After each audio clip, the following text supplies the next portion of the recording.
This episode is brought to you by the Cornell Executive MBA, MS in Healthcare Leadership, in partnership with the Weill Cornell Graduate School of Medical Sciences. The future of healthcare needs motivated and business-minded leaders who are equipped to facilitate change from within their organization and throughout the industry at large. Offered on the weekend in New York City, the Cornell Executive MBA, MS in Healthcare Leadership is the only dual degree of its kind, combining business breadth and healthcare depth with world-class faculty instruction and an unmatched alumni network.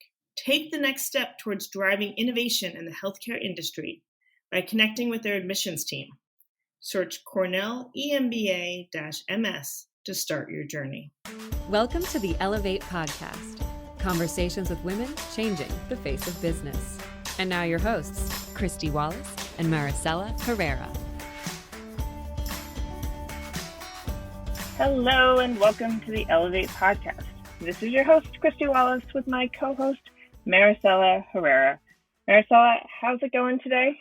It's going well. I woke up, went for a run, got some energy, got some breakfast, and then I'm now really sleepy. You had a full day and it's not even noon yet.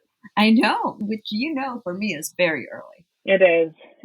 But I don't know. It's the fall. We're getting into changing weather and changing habits and time. So kind of maybe getting up early will be your new big thing. I hope so. I wish. I would love that to be my big thing. But I am a night owl, and I don't know if at this point in my life that will change. I wonder how much of it, if your habits that are so ingrained actually can be changed. They can. I mean, if you want them to be, right? I mean, maybe you're more productive at night, right? Lean into some of those natural inclinations. But I actually, when we do the lightning round at the end of the podcast and I ask people questions, and one is, are you an early bird or a night owl? And I do ask, have you always been that way? Have things changed? But it seems for the most part, it's just the way you are. Yeah. The more I think about my running, though, I know I should become more of an early bird. It's too hot to run later. Well, again, it's fall, and actually, I was talking to Heather Ainsworth, who is our guest today on the podcast, about this because, as a working caregiver myself, and thinking about how I approach my role and my work, and especially after this past year and a half, as things have become much more integrated. I mean, you're constantly switching from one identity to the next. I'm a professional, I'm a manager, a boss, a parent, or this, and it's a little bit jarring through the course of a day. But I was saying that my kids just went back to school. New York City didn't go back until September, and now I have this time every day, and just trying to be more intentional about, from drop off to my first meeting, what I want to do with that and how I, really use that time for myself, which is something, I'm not good at, and I don't typically put myself first. And so I'm kind of excited. Maybe I'll start running alongside of you, or, taking walks, reading more books. I've got lots of goals, but, Heather talks in our conversation just a lot about how, we as caregivers can approach that, but, how we support our teams and our employees who are caregivers as well. It's nuanced. It's different for everyone. I think standard business structures are not, especially in the United States, supportive of working caregivers. So the more we have these conversations and build awareness, the more inclusive and supportive managers and leaders can be. Yeah, I'm excited for this conversation and for our listeners to hear from Heather. She was our guest expert very recently at the Managers Roundtable that I host for the Ellevate community. And so it was actually quite interesting. We had a huge interest in the topic of how do you become the manager people want to work for? And a lot of that is making time, understanding your people's needs, whether they are caregivers, whether they're not, and how to, bring that human element to your companies. She's great. It was a really great event. I will shamelessly plug the Managers Roundtable right now. We meet every Thursdays at 12 p.m. Eastern on Zoom. You can go to ellevatenetwork.com to see the topics that are coming up. But it's a great forum because we hear from a guest expert like Heather for the first, 10 minutes, and then the real fun begins, which is I always say during the Managers Roundtable, it's when it becomes like Vegas, and what happens at a Managers Roundtable stays at a Managers Roundtable. And we all go into breakout rooms, and people get really honest with their challenges they're facing, and giving each other advice and understanding and lots of support. So again, Thursdays at noon, you should check them out. If you are a people manager, it will be very helpful.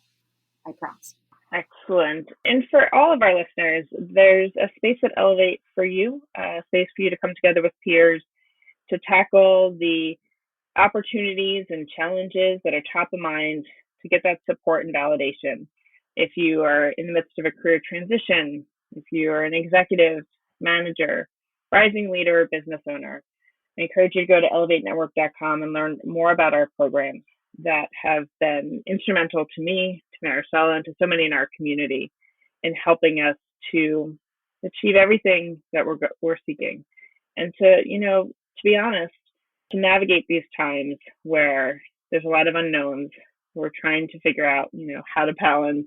It's not a balance, integrate, maybe work and family or, other aspects of our lives, and learning from others how they do it, getting that type of inspiration is pretty special. So learn more at EllevateNetwork.com, and also check out AARP's caregiving resources, because they have a ton of tools and guides to help you be the manager and the leader that's supporting your employees. Now let's get to my conversation with Heather.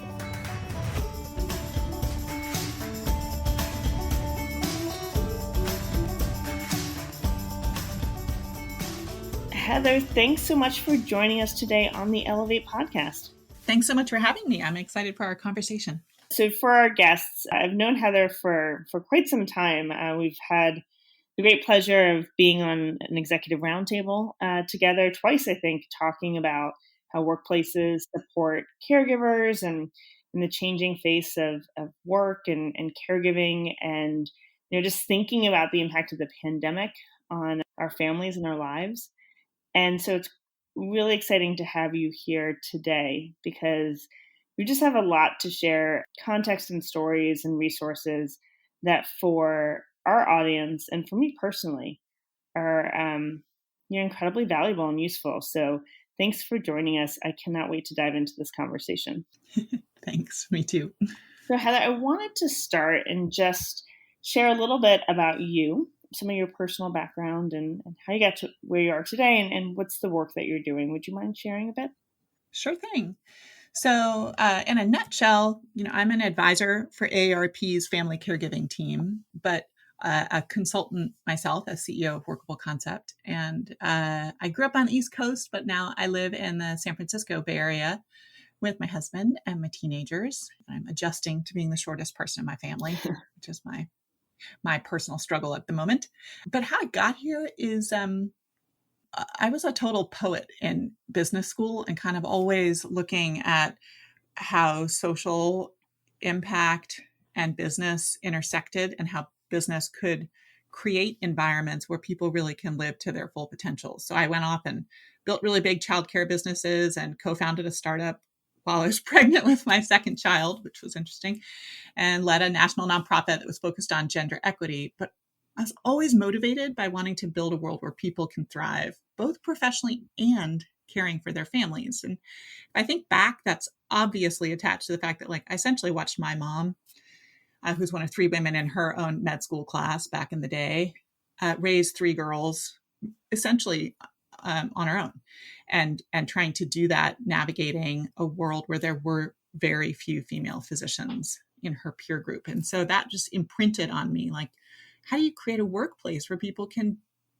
do what they're passionate about and still take care of the people they love? And that's what I do now. So I advise leaders who are building a world where employees with caregiving responsibilities really can thrive. and I work with employers and coach employees and advise organizations. I've been working with AARP's family caregiving team for years, and I love the work with them because all their resources are free, which is amazing. That's incredibly amazing. We're as leaders and caregivers and humans, I think, all navigating unknown times and new situations, and having resources to tap into is critical. What have you seen in your work with leaders? What have they been asking themselves as they're making these difficult decisions? How are they approaching their leadership during this time? It's such a good question. And the answer is actually really different now than if you had asked me a year ago, knowing that we're kind of focusing in on that. Like, how does caregiving, whether for kids or adults or both, how do those employees navigate the workplace? How does the workplace support them? And a year ago, it would have been like super tactical. What are the benefits or policies? What's something else, some other support we can offer? But now, in the past 6-8 months, there are two really powerful questions I've seen, I think, the most effective leaders willing to ask themselves. One is, how do racial and gender equity intersect with caregiving? When we look in at that, it's like, how can we better leverage or engage our ERGs, our employee resource groups, to understand how caregiving and parenting play out differently for different employee populations. And I see employers approaching that with curiosity and listening, often from their ERGs, and starting to understand that having like a list of benefits and supports for parents and caregivers, you've checked them all off, isn't really enough. Because when you can say your Latinx and Black employees are much more likely to be family caregivers, a lot earlier in their careers than other employees, you have to adjust how you support and work with those employee populations if you want to build a successful business. The second question that I'm seeing really good leaders ask themselves, I love, because it actually models curiosity and vulnerability as a leader for their peers. And it's this. It's when I see HR or DEI leaders or even just direct managers ask their employees for feedback on like, here's what we did at the start of the pandemic, or here's what we've been doing, assuming it's helpful to you as a caregiver or a parent. Is it? What were the unintended consequences of it? And then actually feeding that into the next set of decisions. So, Kristy, I think I may have told you this story in the past, but I love hearing like a senior HR leader from a huge tech company explain, like, when they came out into the pandemic, like, we created caregiver leave, we launched this whole new thing, we thought it was going to be great. Then we decided to circle back and ask people how it went and look at who used it and why, and use that as input to sort of shaping our return to office hybrid approach as we sort of hope to come out of the crunch time of the pandemic. And they were willing to actually look in and say, gosh, that caregiver leave was disproportionately used by women, which was not our intent. Like, maybe we just actually made something even harder. And then they went and said, well, why did you use that leave? Or why did you use the full leave? And to be sure, like, a lot of people thought this was great, used it beautifully, but they heard enough women saying, I took the caregiver leave, which I was glad to have, because it was impossible for me to figure out how to work and care for my family members at the same time. I didn't really want to necessarily take the leave, but the rest of the system for how I worked didn't make it possible here. And so they took that learning and used it to actually shape their planning for a return to office. And why do you go into the office, and when and who, and how do you track who's coming in and who's not? And that kind of curiosity and vulnerability, I think, actually shapes that culture going forward. Yeah, I love that you're saying that, because, for me personally, as a business leader and a mom of 3, I led through my own experiences, and what am I going through? What do I need? But also, I understood that my experiences and my personal situation is different than others on my team. We've had Mm-hmm. some who are sheltering in place alone, maybe some who are sheltering in place with, a parent or a grandparent or someone they were taking care of, partner, Right. children. And it is very nuanced. And when we talk about employees and policies, it's the easy way to approach it is kind of these big silos. But the reality Mm-hmm. is, unless you really understand those specific situations and scenarios, it's hard for you as a leader to really connect with the solutions.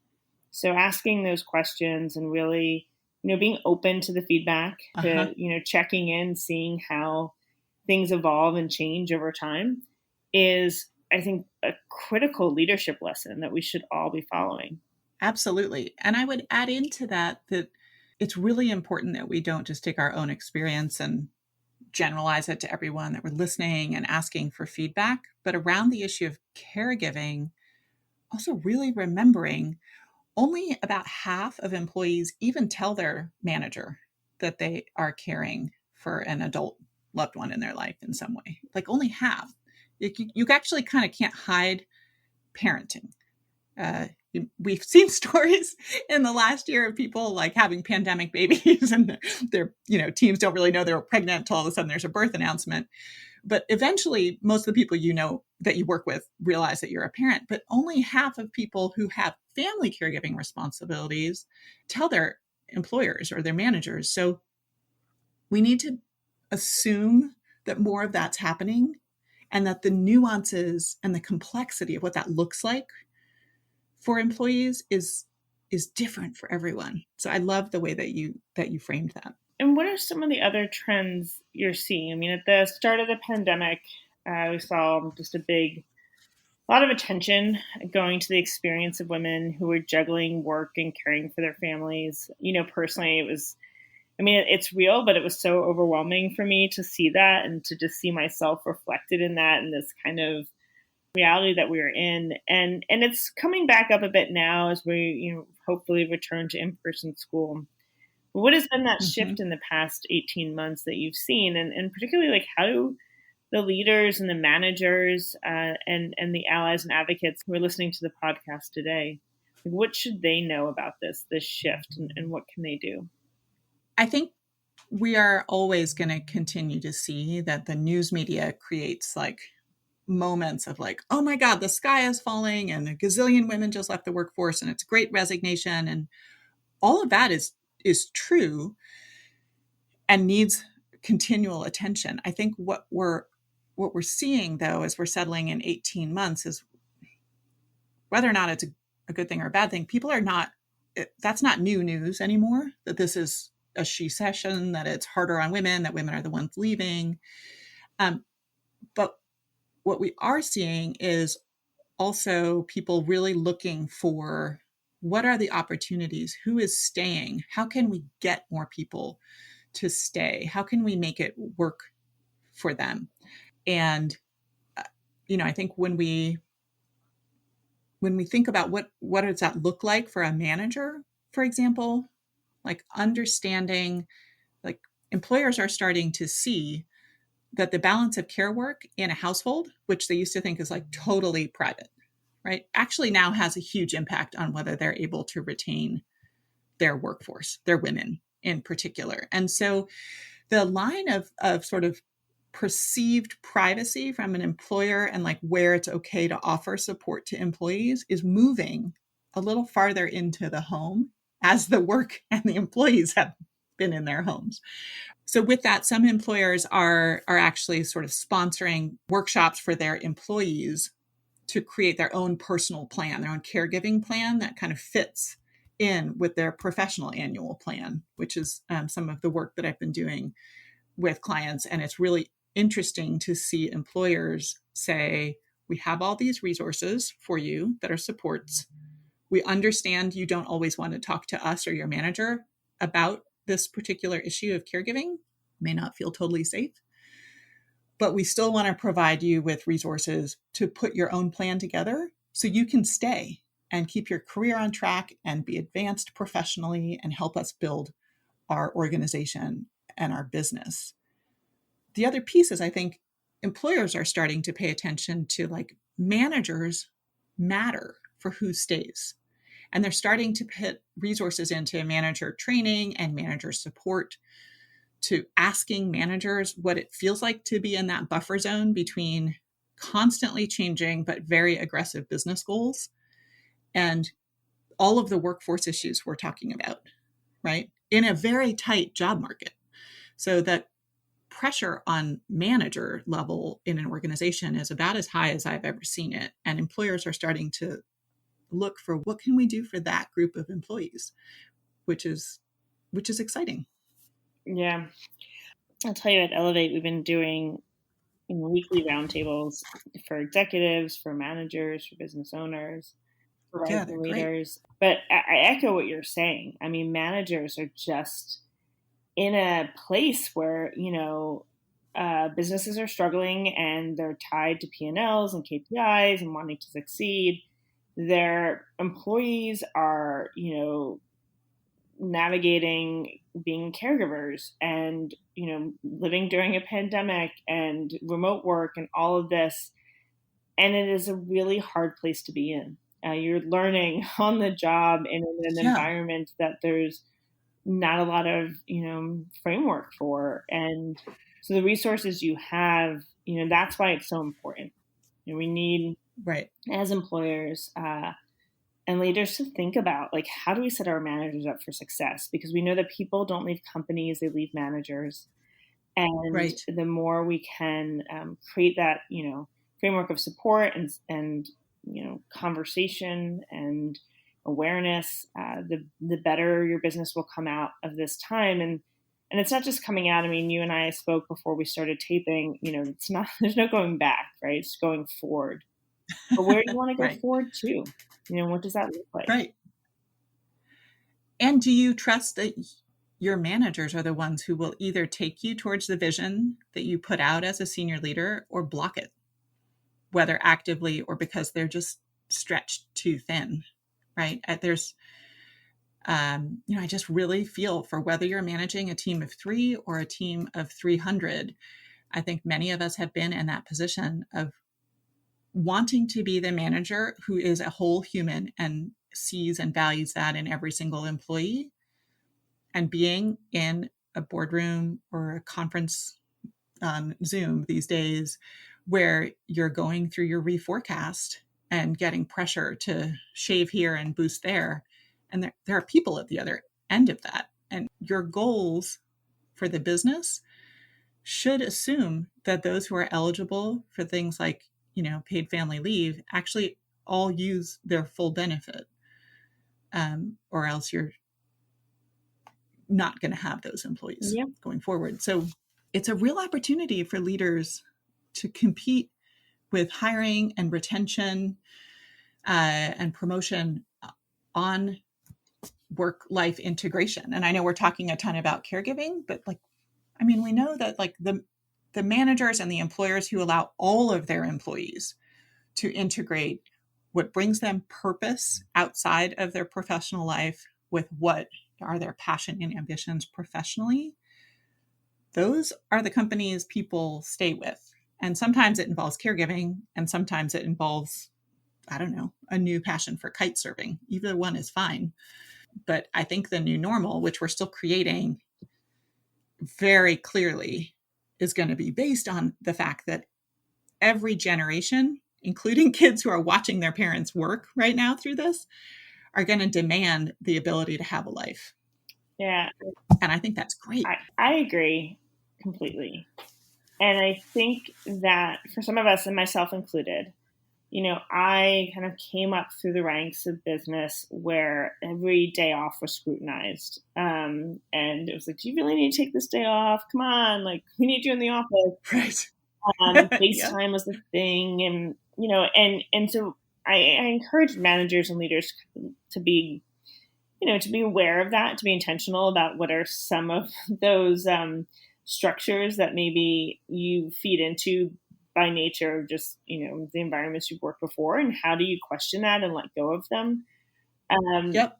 And so for us, at Ellevate, we saw that our team just wasn't taking time off, because why would you? Where would you go? Like, what would you do? And we're in a pandemic, we definitely saw languishing and burnout and lack of motivation and all of that. And so we, this woman, Jill Ralph, who I met through Ellevate, gave me a great idea, this treat yourself day. So we started with, okay, every week we pulled a name out of a hat, and that person got, $50, and we're like, take a day off. Like, you have to take a day off and treat yourself, whatever it is. Like, if you can't leave your house, order in food or get Netflix or whatever, but like, treat yourself, make that about you. You need that space.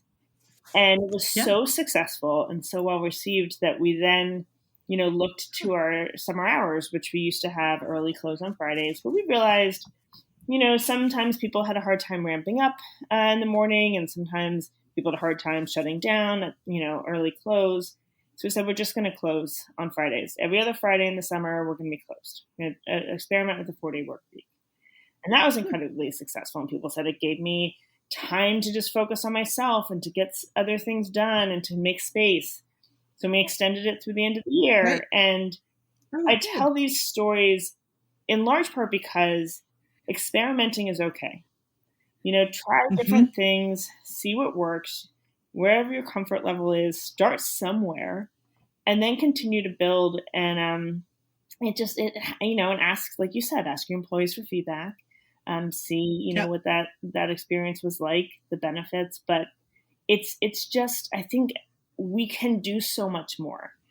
And as we head into October, which is Work and Family Month in October, I implore everybody listening. I mean, you can start somewhere. You can do something. What is a way that you can really think about work and family, caregiving, how you support your employees, and how it doesn't come off as performative, but more as just meaningful and real. And Heather, I'm wondering, what are some ideas you have, and particularly for companies that haven't thought about this or didn't even know October was Work and Family Month, and have every month is something. Yeah, like celebrate, but celebrate in a way that's gonna create real conversation and change. Absolutely, and I love that. It's like, how do you start the conversation in a way that feels authentic and doesn't feel like you're putting yourself on the hook for stuff you may or may not actually be able or willing to follow up on. And there are 3 things I can think of that, even if you're listening to this towards the end of the month, you could still, spend 15 minutes and get something set up for your teams for October or leading into the holidays. The first is great, which is hosting a free virtual Prepare to Care event. AARP has a whole suite of resources here and an on-demand program that you can just sign up to host for your team virtually, whether it's 3 people or 300 people. There's a whole program kit at workableconcept.com that if you've got 15 minutes, it'll help you say, I'm going to sign up to do it. Here's the invitation I send out. Here's an invitation that I could send to somebody from HR to join us. And you could just, boom, you've got an event in 15 minutes. The second option that I would suggest is, whether for yourself or for the managers in your peer group or who work for you, ask them to invest just 20 minutes in some basic online training to just understand what family caregiving looks like for employees, so that those managers can move ahead with greater empathy for those employees. And again, AARP has a great free online manager training around managing caregivers. And the third is, the personal annual plan workshop that I mentioned earlier is something that employees particularly love doing heading into year-end planning and reviews and, all the good New Year's stuff.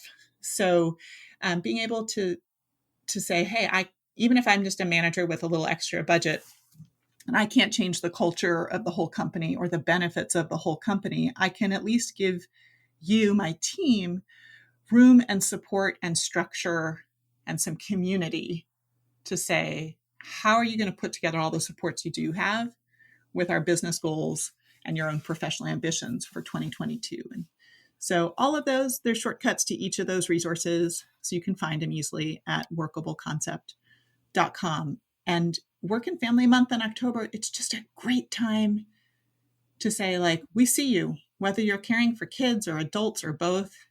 It's been a year. And we appreciate that you're still here with us. So thanks. And it's an easy way to do it. Yeah, it has been a year. And with that in mind, as business leaders, we are still thinking about, the months, the years ahead and business sustainability. Especially, there may not be any more PPP funding or other resources to tap into, but yet, many of our businesses still haven't seen, revenues and KPIs go back to the way that they were. And more than ever, I think we've really seen how our employees are our greatest asset and the greatest way to, really be an indicator of business viability and sustainability. And I would love to know your advice for fellow leaders who are navigating this pandemic and thinking through that, business case of keeping the lights on and moving forward and growing the business and growing your impact and caring for your people all at the same time.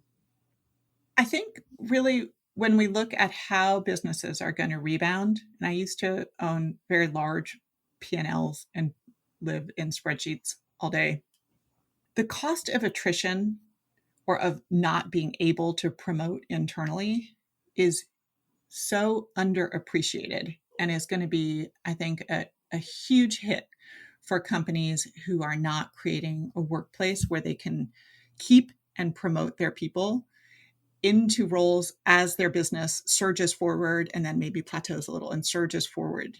You need your current staff to grow with you into the recovery and into the new normal. And what I think is exciting in that is I used to see a lot of employers who essentially thought an approach of what I call plausible deniability around the scope of caregiving in their teams was actually a good strategy. And that's just gone. People have seen it, they cannot unsee it, and they're willing to address it. So my advice would be next time you're in a meeting, after you listen to this podcast, just look around the room and think to yourself in a way of curiosity and in a sort of approach of wondering, half of these people who are caring for family members are not even telling us. Who might that be? What might it be like them to try to navigate and pursue their professional ambitions and growth in my organization if that's their experience? It's that one statistic. Because when you think of the future of work that you want to build, you've got to build for a world where we acknowledge that we're all caregivers for our loved ones at many points during our careers. So true. It really is true. I mean, we're humans, we, human nature is friends and family, whether biological or not, and colleagues, and, how we care for one another. And I think that that's essential to, how we move forward from this time is really coming back to the humanness and the connectedness and the support. And knowing that, like, honoring that full humanity and investing in our teams and our own ability to thrive both professionally and, caring for loved ones, that actually is key to building a thriving, solid, performing long-term business. It's not squishy. It is a business strategy. And so I think it's a business strategy that a lot of companies are moving forward with into 2022. Yeah, let's hope so. Heather, I wanted to end this conversation with a quick lightning round just to learn a little bit more about you. So I'm going to ask you some questions and ask that you answer in, a couple words or less. But are you an introvert or an extrovert? Learned extrovert. And this is actually my favorite question because I get such a wide array of responses, which makes sense, right? Because we all present and feel comfortable in different ways. What is your favorite day of the week? Monday, surprisingly. That is surprising. Could you please elaborate on that? Well, I love my work, so I'm always happy to get back. I don't have Sunday blues anymore. But it's like a fresh start. I've got a to-do list for my work on Monday that I end my week on Friday by creating it, so I really can step out mentally for the weekend. And I always start Monday by going for a walk with one of my best friends before I sit down to work. So I have something to look forward to, fresh start of the day. That's great. Are you an early bird or a night owl? Definitely an early bird. Who would be your dream dinner guest? Elton John. Ooh, I like that. Yeah. He just exudes joy. I mean, he exudes joy and gratitude for life, even when it's hard or messy. So he's been on our Spotify playlist a lot during the pandemic. That's actually a question I should add to this, is who's on your pandemic playlist? Do you have any pet peeves? Everybody's going to laugh because I'll say interrupting, even though I don't really always walk the walk, as you know. And I interrupted you like 3 times today. Sorry. No, I did. That's what I'm saying. Sorry. What's your, morning must-have? How do you get your day started off on the right foot? I am eternally grateful that my husband makes the best cup of coffee every morning to start my day and brings it to me. Ooh. So, yeah. Then I must follow up that question with what is the mechanism with which he makes the coffee? It's insane. It's it's a pour over drip that's on a scale, and he's measured out the weight of the beans and the weight of the water. So when I then reheat the coffee at 2 p.m., it drives him bananas. He's like, I could make you instant coffee. I'm like, you could, babe. It's fine. I just need coffee and I need you to make it for me. Yeah. I'd say in my family, that's probably one of our biggest bones of contention. My husband and I, we like French press, but my mom is a Keurig and my sister's a straight up Folgers drip. And we all very different. Whenever we're at each other's houses, someone's always showing up with their own coffee. But Totally. I hear you. That sounds like our family. Do you have a favorite recent read? Oh, yeah. I read a ton this summer, which was great. I read The Vanishing Half, which I loved, by Britt Bennett. What is your top self-care practice? Giving myself permission to take a day off and just read a novel in one sitting. Oh, that's good. I know I didn't actually read for a long time early in the pandemic. I think I was just so, I don't know. I couldn't do much of anything, but then I got back into it, and I just go through books. It's you wake up. It's like traveling when you can't travel. Yeah. I wake up at 3 a.m, and now I'm like, okay, let me just read. I get excited for it. I need to not do that. You gotta sleep. Yeah, let's get to sleep. And do you have a final thought you want to leave with our listeners here today? Yeah, I would say, go back into all of your professional interactions with a sense of curiosity about who's hiding the fact that they're caregiving, and how could you make it feel safer for them to be more open about it? Because the act of hiding is exhausting. Yeah. Oh, that's so spot on.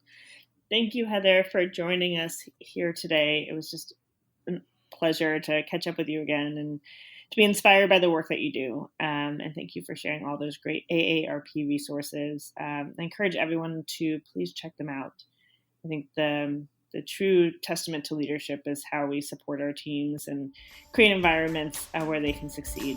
And we need help doing that, and we don't always have the answers. So lean on the resources that are out there and take away some of the great insights from today.